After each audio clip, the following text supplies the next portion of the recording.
Welcome back. This will be my second chapter of Harry Potter and the Philosopher's Stone. It's been almost a week since I did the first one. I just haven't reread it and written stuff down that I needed to do for this, so I just reread it again. Or a quick scan over if it'll like to. There we go. Stone chapter 2. On the hard book that starts at page 19. So let's start this. Right, Vanishing Glass. Let me stop this creaking first. There we go. Right, so we start off with a 10-year jump, which is the same as the books.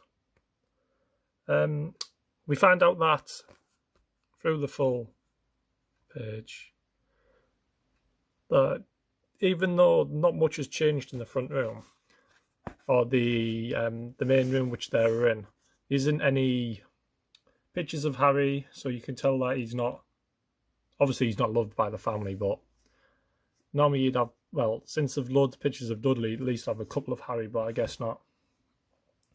And then we go into Harry. I don't know if he talks to himself or he's thinking of it about flying motorbikes. Where he's dreaming of flying motorbikes. Obviously, that's a homage to the first chapter, so he's probably getting kind of flashbacks of the first chapter of Hagrid. And in this one, we have a little bit more of a convo with Aunt Petunia. Normally, he's just like, get up, or something like that. But like, let me get to the page. I should have it open, but I don't. It's like, get up now, up. Are you up yet? Stuff like that. Just like, it was just one convo. I don't think Harry responded in the movies, so it's just one convo. Boom, straight away, has to get up. And then the birthday scene is a little different because in the movies, they talk about the not the movie, sorry, the book, that the presents are all on the kitchen table, but in the movie it's all in the front room, like on the settee and the floor and around near the TV area. So that's just a little bit of changing. Take a little scene change up, so it's not that bad. Yeah, Harry wakes up completely different in the books than he does in the movies. He gets out of bed, goes into the kitchen, starts cooking some bacon to begin with. But in the movies, yeah, Auntie tries to get him up.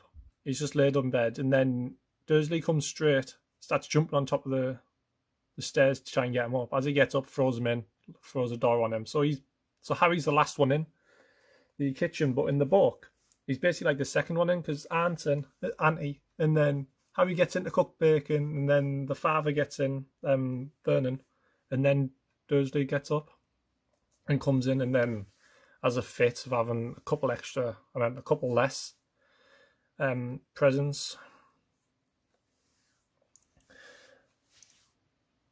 Let me see what's next. Right. Yeah. So he has a little outburst.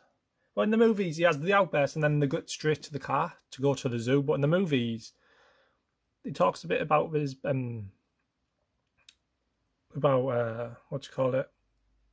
whenever it's Dursley's birthday, normally Harry gets shipped off to Miss Figg's around the corner or just across the street or something, because they don't like taking Harry out with of the sun.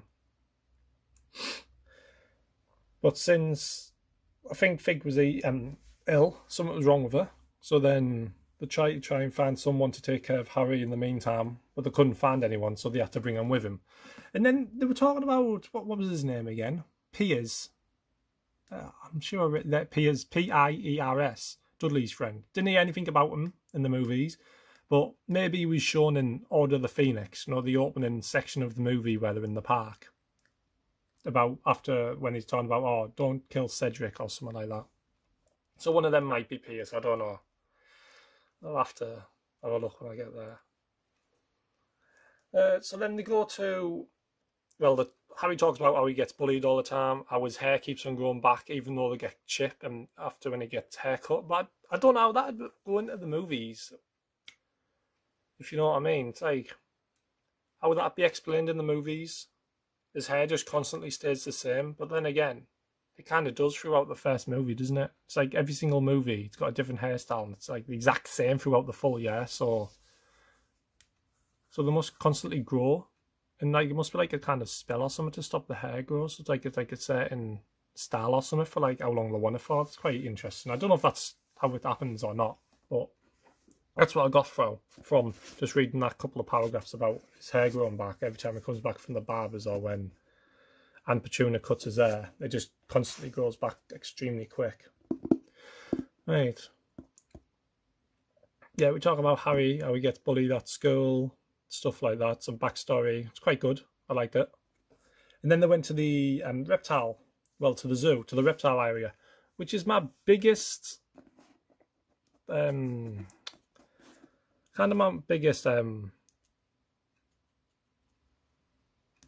that puts this chapter a bit down, because when Harry starts talking to the Brazilian boa constrictor, and obviously through Parcel Tongue, I think it's pronounced that way, it's Parcel Tongue. But when the snake escapes after all the talking, instead of like in the movie, he just says thanks with like emphasis on the S because it's a snake, obviously. When the books it says thanks, amigo. But how could that be explained in the books, even though the snake itself told Harry that this specimen was bred in the zoo on the plaques in like the page before? So how would the snake know about its language and stuff like that? I think it's very unnecessary for the book. But since it's aimed at kids, you'd probably be able to get away with it. Sorry for that. So just a quick one. It's almost 7 minutes in. So overall, it was a good chapter with massive details missing from the movies, which some stuff could have actually been added in. I would have liked that. It helps the reader, if you're just reading the book, to connect with Harry a bit more in a more of a emotional way because of his life growing up with the Dursleys through bullying, ostracize, stuff like that. Oh, yeah. Oh, no, one sec. Is it this one? Yeah. This one, I forgot about this. When they were going to the car in the movies, Vernon says to Harry, oh, let me get the phone, because I've only got like a little bit of a chapter here. Should be more. Let me have a look.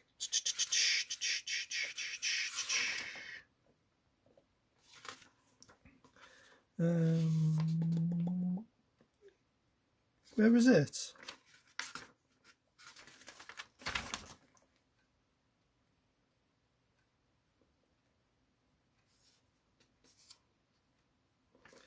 This is quite, like, how come I can't find it?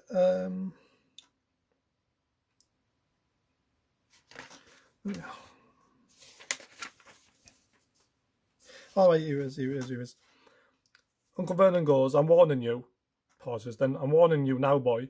Any funny business, anything at all, and you'll be in that cupboard from now until Christmas. But in the movies, I just had to check it up to make sure. It says, yeah, any funny business at all. I'm warning you, my boy, any funny business, anything at all. And then it says, and you'll be in that cupboard, not answer. But in the film, he says, and you won't get any meals for a week. So I don't know why they changed that. I think it would have been better to keep the one for Christmas thingy in. Would have been good. Hang on a sec. Okay, so I said thanks amigos. Oh, I forgot to try. It says Brazil, here I come. Yeah, like the snake's gonna go from bloody from the UK to the Brazil, but hey, it's probably just for the kids. So anyway, this is quite a good chapter. Yeah, a lot of information, which helps the reader connect with Harry, which is good. Gets them invested in the book, wants them to read the next chapter. Let me have a look, see what the next chapter was called again.